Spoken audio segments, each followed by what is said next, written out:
¿Qué tan sana es realmente tu iglesia? Aunque predica la palabra, ¿tiene la marca distintiva de una iglesia pura? En esta enseñanza, Albert Mohler demostrará cómo la desaparición de la disciplina eclesiástica condena a la iglesia al rotundo fracaso. Tome asiento y descubra qué significa realmente vivir para la gloria de Dios. Ministerios ID les da la bienvenida a Buen Siervo Fiel, una serie de extraordinarias enseñanzas en la que con diligencia exploraremos las marcas de la vida y el carácter de un verdadero siervo del Señor, el cual, siendo fiel en lo poco, impacta en mucho. Hoy presentamos La decadencia invisible de las iglesias sanas, una maravillosa reflexión del teólogo bautista y predicador estadounidense Albert Mohler. Oramos al Señor que esta buena enseñanza pueda impactar tanto nuestra mente como nuestra manera de vivir con su verdad, para la gloria de su santo nombre. Dios los bendiga. Sirvamos juntos. Queremos hacerte saber algo hoy. ¿Sabías que tú también puedes colaborar para que más personas conozcan la verdad de Dios? Así es. Con tan solo dar un me gusta a este video y hacer un pequeño comentario, promueves que YouTube lleve esta sana enseñanza a lugares que ni te imaginas. Únete a nosotros en esta labor y esparzamos juntos la semilla del Evangelio en medio de tanta oscuridad. Suscríbete a Ministerio Sid y comparte con nosotros la palabra de Dios. Ministerio Sid, esparciendo juntos la semilla que da vida.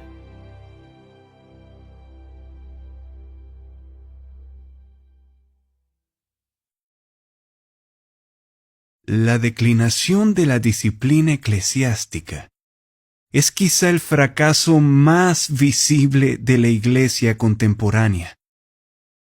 Habiendo perdido el interés en mantener la pureza de la confesión o el estilo de vida, la iglesia contemporánea se ve a sí misma como una asociación voluntaria de miembros autónomos con una mínima rendición de cuentas a Dios y mucho menos unos a otros con respecto a la moralidad.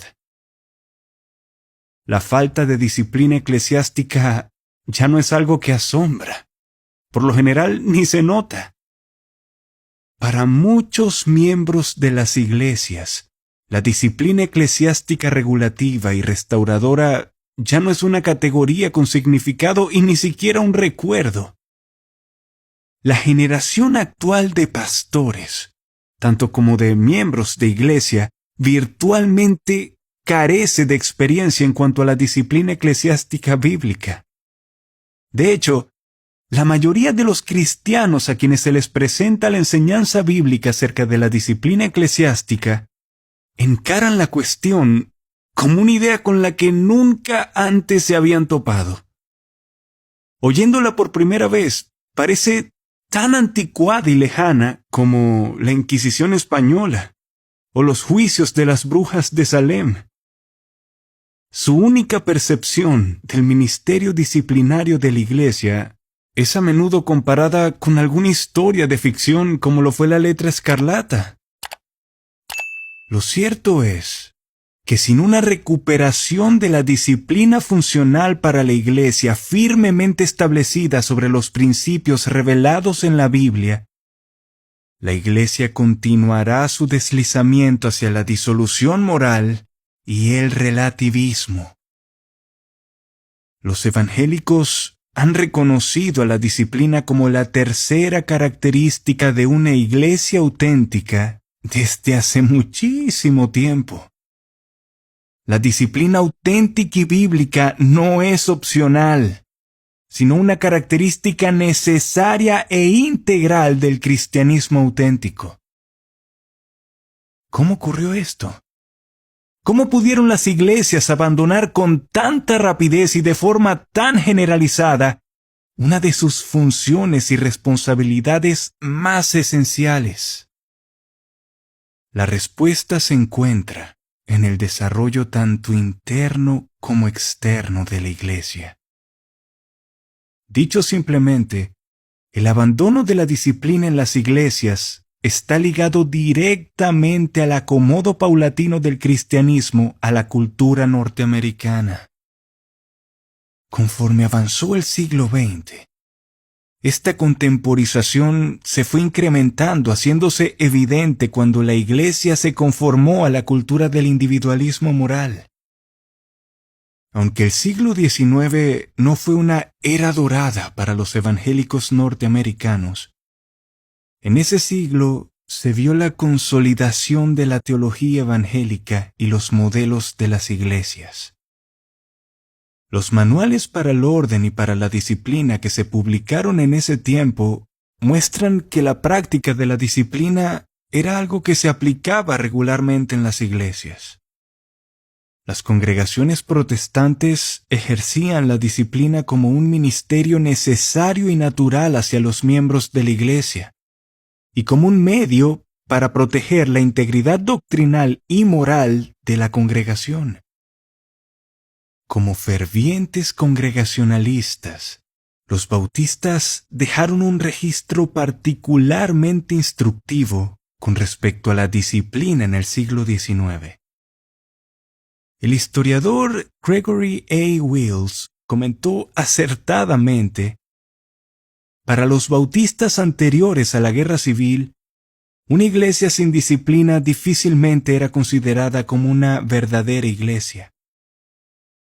Las iglesias tenían regularmente días de disciplina, cuando las congregaciones se reunían para solucionar problemas que afectaban a la comunión fraternal, amonestar a los miembros rebeldes, reprender a los obstinados y, si era necesario, excomulgar a los que se resistían a ser disciplinados. Al hacer esto, las congregaciones consideraban que seguían una práctica bíblica establecida por Cristo y los apóstoles para la protección y corrección de los discípulos.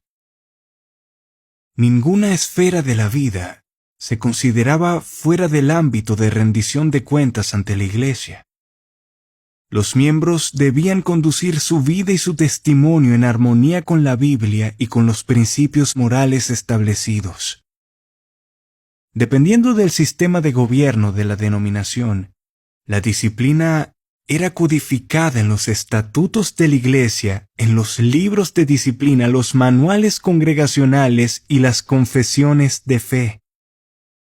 La disciplina abarcaba tanto la doctrina como la conducta.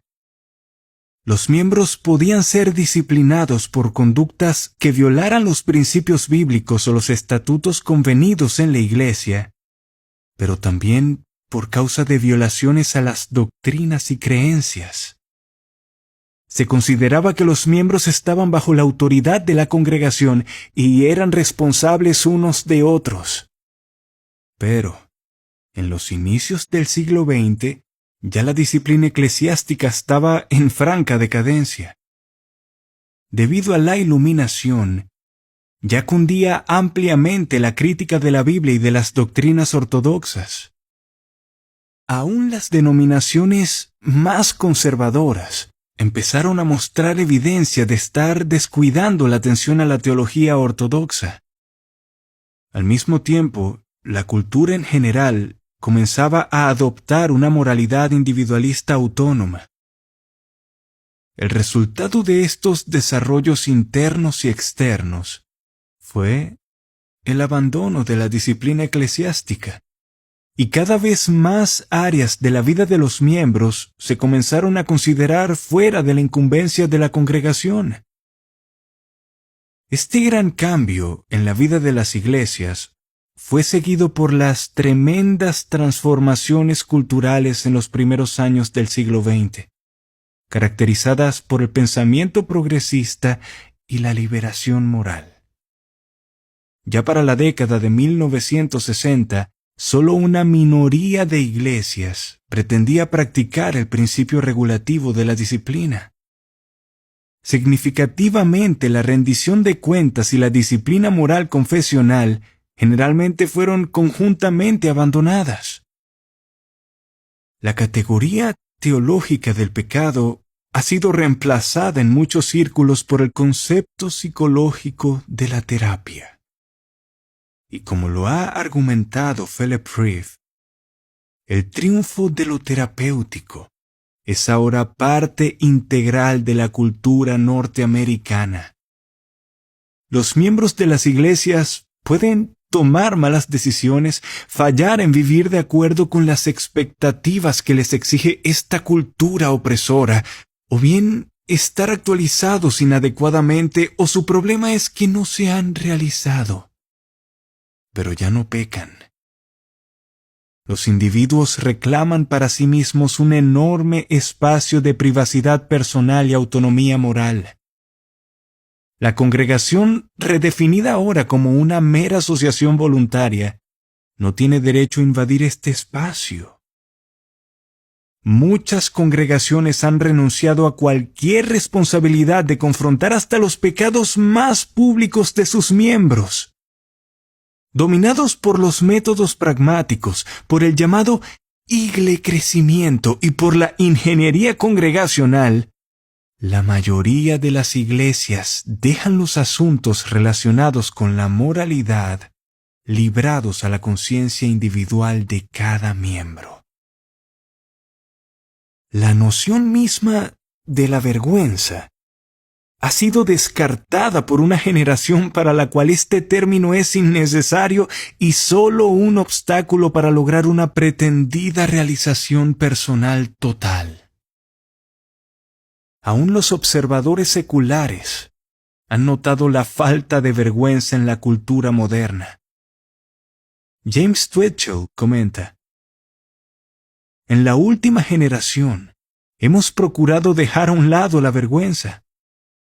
Los movimientos en el campo de la psicología relativos al potencial humano y a la recuperación de la memoria dentro del campo de la psicología, el relativismo moral del cristianismo regido por el público, la liberación de los sentimientos de culpa y la aceptación de que todas las ideas son igualmente buenas en los planes de estudio universitarios, el surgimiento de conductas de desacato a la ley y la tendencia escandalosa de distorsionar hechos históricos de modo que ciertos grupos se sientan libres de culpa, y el tono de los discursos políticos que infieren «yo no tengo de qué avergonzarme, pero usted sí que lo tiene», son solo algunos de los casos en los que esto se nota.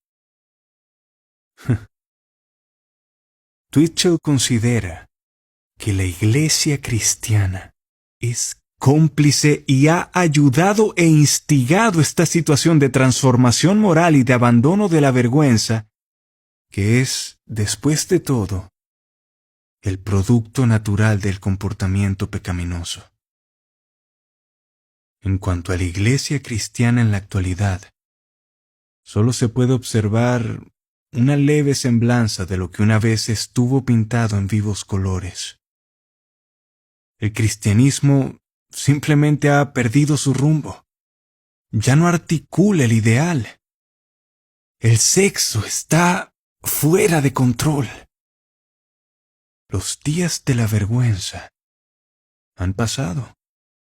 El diablo se ha llevado furtivamente la idea del pecado, y como lamenta Twitchell, las palabras de Jesús a la mujer adúltera, «vete y no peques más», han sido reemplazadas por «no juzguéis para que no seáis juzgados».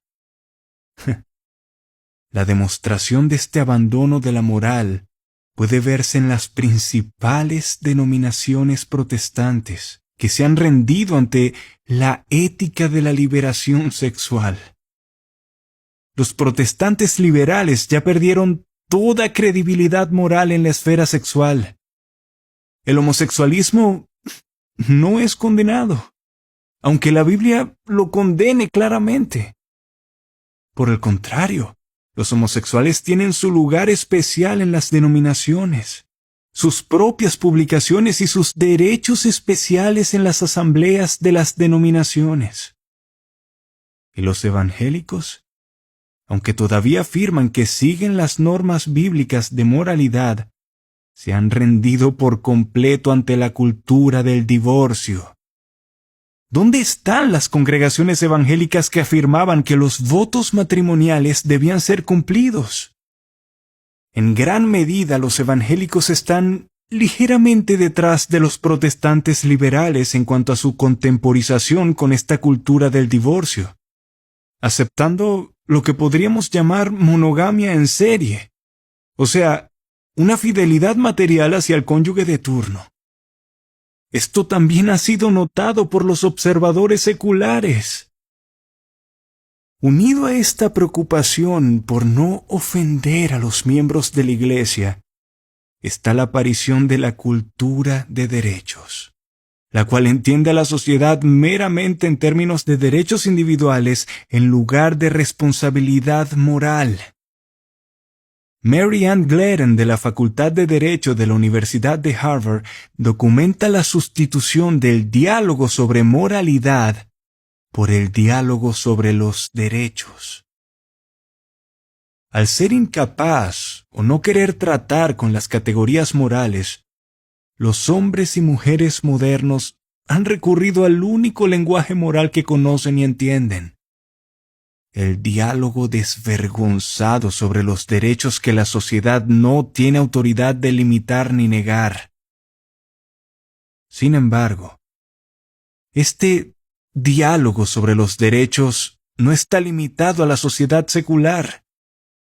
Los miembros de las iglesias se aferran tanto a su propio diálogo sobre los derechos que las congregaciones han tenido que llegar a considerar casi cualquier tipo de conducta o estilo de vida como aceptable, o por lo menos fuera de los límites de la sanción congregacional. El resultado de esto es la pérdida del modelo bíblico para la Iglesia y el inminente colapso del cristianismo auténtico en esta generación. Como Carl Laney lamenta, la Iglesia de hoy está sufriendo de una infección que se ha dejado empeorar. Así como una infección debilita el cuerpo destruyendo sus mecanismos de defensa, la Iglesia se ha debilitado por causa de esta horrenda llaga. La Iglesia ha perdido su poder y efectividad de servir como un canal de cambio social, moral y espiritual.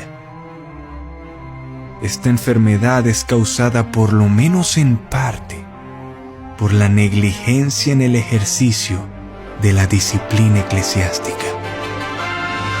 Si ha sido de bendición para usted este tiempo, damos las gracias al Señor por ello y nos encantaría que nos lo hiciera saber a través de los comentarios. Además, si quiere ser el primero en enterarse de cada nueva publicación, suscríbase a Ministerio Seed y le animamos a darle me gusta y compartir cada mensaje para que alcance a más personas. No a nosotros, sino al único y sabio Dios. Sea la gloria por siempre.